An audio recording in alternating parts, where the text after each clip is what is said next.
Well, I was going to ask about your dad, because Aunt Louise said that your mom had told her that in Victor, they were in the train car, and a pregnant woman knocked on the door and was asking for Manuel Romero. And your mom was also pregnant. And the woman said that the baby was his. And so that was the final straw for your mom, and so that's when she moved back to the Springs. But then they were on and off, because wouldn't he be there for some time and then he would go away and then he'd come back? And yeah, I don't remember all that story, because that was with Louise. Well, she implied that was sort of the final straw, but Yeah. I think your mom kept taking it back a couple of times, maybe. Well, it was out of necessity, you know. She had all these kids, and he was working. She wasn't at that time, so it was kind of a feast or famine, I guess. What baby would she have been carrying? I'm not sure. Manuel. Manuel? Because isn't Manuel younger than Aunt Louise? Yeah. So It's Phyllis, me. He was the baby. Yeah. At that time he was, because Anthony came later. Well, it couldn't have been the final straw, because then Uncle Spike was born eight years later. That's true. No, less than 8 years. Yeah, 6 years. 4 years. 4 years? Same dad. Well, and also, Well, we assume it was, but there's rumors. yeah. Oh, really? With Yeah, Uncle Spike? no. Oh, yeah. Oh. Yeah, I think Mom had some male friends that she met at George's place. Well, he could get a DNA test, right? Uncle Spike, if he was interested. Yeah, I I don't would know if assume he's so. interested. Yeah, I don't think That's he the would more be Aunt interested. Louise thing. Oh, She was okay. thinking, no, maybe he was interested in it, because your mom's boyfriend died, Johnny Grimaldo, and then in his obituary it listed his children as Stephanie Romero and Anthony Romero. And so Aunt Louise, you know how she makes connections. Right. She was then convinced that she wanted me to look into it. Actually, I did. I did find his descendants on Ancestry, and I messaged them, but I don't think I found anything. But also, your parents didn't get married until 1944, 4. Because of, why was that? Maybe they were reconciling and decided to finally get married, but they already had 4 children. So the joke was that Uncle Spike was the only legitimate child. Because that was the only one born after they got married. And I've never found a divorce record for them. Although I don't remember, we found that letter. Bonnie Jill gave me a letter that your dad wrote to Aunt Thelma, saying that his ex-wife had finally divorced. And I think that was your mom, but it was like in the 60s or 70s. 60s or 70s, 38. So they didn't actually get divorced but you knew that they had broken up. I think I was 11 years old when he officially left. Whether they got the divorce or not, I don't know about that. I just remember I was about 10 or 11. That's what you always told me. Yeah. That you were 11 when your dad left. Yeah.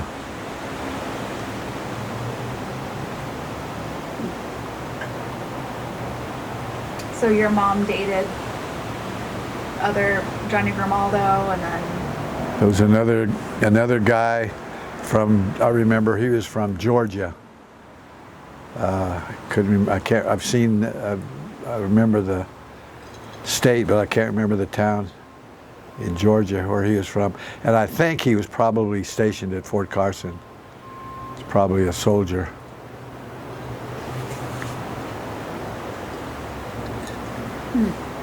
Did your mom hang out with friends like Mary Lopez and?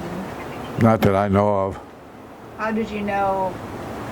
You knew Mary really well then. When did you see her? Well, we used to live, I think she's another place where we used to live for a while.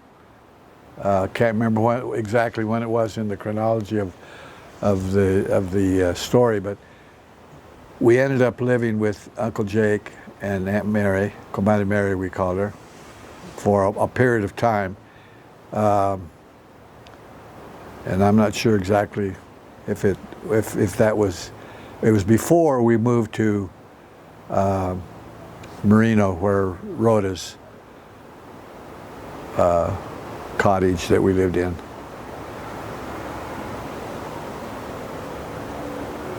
Yeah. And then you saw your Romero aunts and uncles when you were younger? Yeah. Don't remember much about them except Grandma had an outdoor toilet, which is kind of wild, smelly, and they seem to all get together periodically, and of course, as kids we were kind of included in it. I remember one time, and I think I told this story the last time we talked. Grandma had a basement, and when the party was going and everything upstairs, they would send the kids downstairs to the basement to go to sleep. And of course it was so noisy upstairs you could hardly go to sleep, but I remember that situation. All the kids were all down in, and I think of John Denver's Grandma's feather bed, or what was that song he put out, John Denver? Something about a feather bed, Grandma's feather bed. It was one of his songs. Yeah, she probably is. Anyway, I always think of that one, Grandma's feather bed. When oh, you know where else we did a feather bed? When we were at Union College. We went over to visit some friends of ours, family, that were in the program that I was in Union College, and they lived in New Hampshire, and we went to visit them one weekend, and they had an authentic feather bed. I think that's what they call them. Yeah. So Grandma Romero, there was a big feather bed in the basement they could sleep on? Yeah.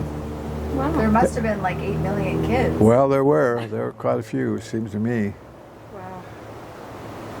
And she had chickens? Yep. But not in the bedroom. No, but they were out in the back. Didn't they chase you one time?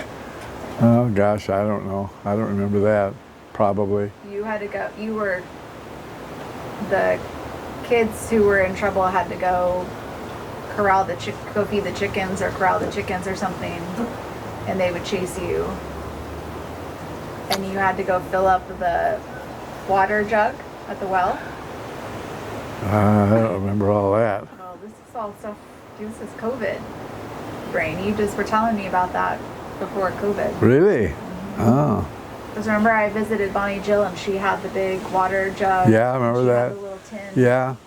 The tin cup. Yeah, I remember that. And you said one of the kids would have to go lug that thing and fill it up at the well and then bring it back in. Oh. Huh. She didn't have running water. Who's Bonnie Jill? She was one of the cousins. Oh, okay. She was Aunt Julia's daughter. She was quite a character. Both of them were, the mother and the father, the kid. Bonnie Jill. So I have a question I'm curious about. If you at all remember the time, and I'm assuming it would be high school, when you kind of connected to this idea of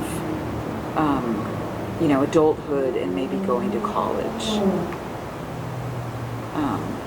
I mean, I know you got a scholarship that got you to college, but I wonder if you remember even thinking about your future as an adult, like any aspirations or... Well, I'm sure I did, because it started probably when I was in ninth grade, because I got to play with the junior varsity at the high school level in the ninth grade, which was kind of very unusual because not too many players were that good to be able to play with the 10th graders and so on. So that started me thinking, you know, this is pretty cool. I like this. And then, of course, the next year I was in the 10th grade, and I was on the team, and I played for 3 years and all that. So that was kind of a, I don't know how to word it, but it was motivational for me to keep it up. And then I started playing baseball. Of course, I'd played baseball all along, but the baseball became more formal with the high school, because when I was a freshman in high school, I was on the team, and the coach got mad at all the seniors for who knows what, but he kicked them off the team. So that must have been something really yeah, bad. so that put me, that automatically moved me up to the head person at first base, because I played first base, but I was a sub. And when the seniors all got kicked off the team, I got to play first base. And that was the year we won the state championship. And I was elected as a all-state ball player at first base because of our being in the tournament. We won the tournament for the state of Colorado. Wow, you were a freshman, you said? Yeah. Wow. Yeah. So that happened, and then so those are the things that kind of, and then after that, I was elected. I was a junior class student council member, and then the senior year, I was student body president. So all of those things kept telling me, you know, you're okay. You know, you're going to make it. You know, this is, and I knew I was going to be the only kid in college to go to college, because none of my cousins, as far as I knew, went to college. Right. Some of them went later, but, and maybe I led the way, I don't know, but it was sort of a build on attitude that you gain, you know, from year to year, you just gain more and more confidence. Yeah. That makes sense. And we went down to Colorado Springs this last time, and we drove by the city auditorium where we used to play basketball. That was our home field for basketball. Mm-hmm. So I thought, you know, I want to go in there and check that out, see what it looks like. Damn, it looked like it had never changed in 50 years. Wow. It looked like exactly the same. And the custodian who was there saw me looking around, you know, I was kind of really checking out. So he came over and introduced himself, and I told him, he said, can I help you with anything? I said, well, I used to play ball here. And I gave him my story, and he said, well, here, let me go turn the lights on. So he went and turned all the lights on and lit it all up and everything. Sweet. So it was kind of deja vu. It was really kind of neat to see that place. 40 or 50 years earlier, I was playing ball on that floor. And that's when they called you Bones, right? Yep. Yeah, the head sports writer for the Gazette Telegraph, Sturdy Pexton was his name. It's funny how I can remember these crazy names. But Sturdy started calling me Bones Romero. Oh, he was the one that initiated, not your teammates? No, it was him. We won a basketball game one time. I think this was the story. We were going against Pueblo Central, and they had this huge, at that time he was huge, he was probably 6'10" or something like that. He wasn't, he was a big guy, and they were favored to win. And we were playing them at in Colorado Springs, so it was a home game for us in that auditorium that where I was just talking about. So we kept it close the whole game. Came down to the end, and we were behind by 1 point, I think, as I recall. And so they called timeout. I don't even know what the coach told us what to do or anything, but just the time was running out, and I had the ball at the time, so I was good at a set shot. In those days, you didn't do the jump shot. You did the set shot. You're solid, and when the ball comes, you toss it up there. And I made the shot, won the game. Wow. So that propelled us into being the leader of the South Central League for the time being. It was early in the season, so there was still a few games to play.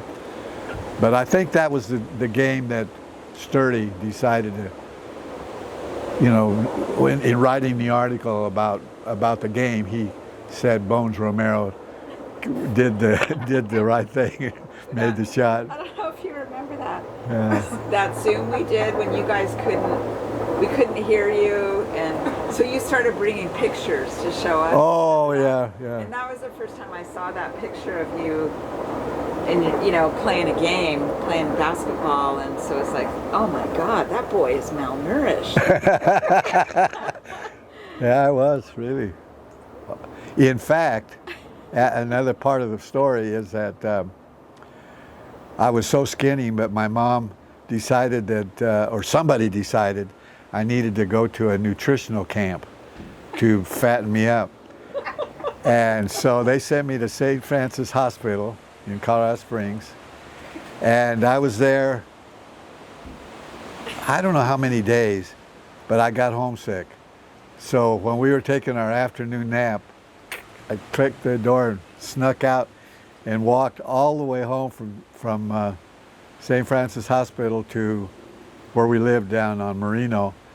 That's the cottage behind Rhoda's house. And I went in, and I knew I was in trouble because I snuck out. So I hid in the closet. And of course, I think they called my mom or something. I don't know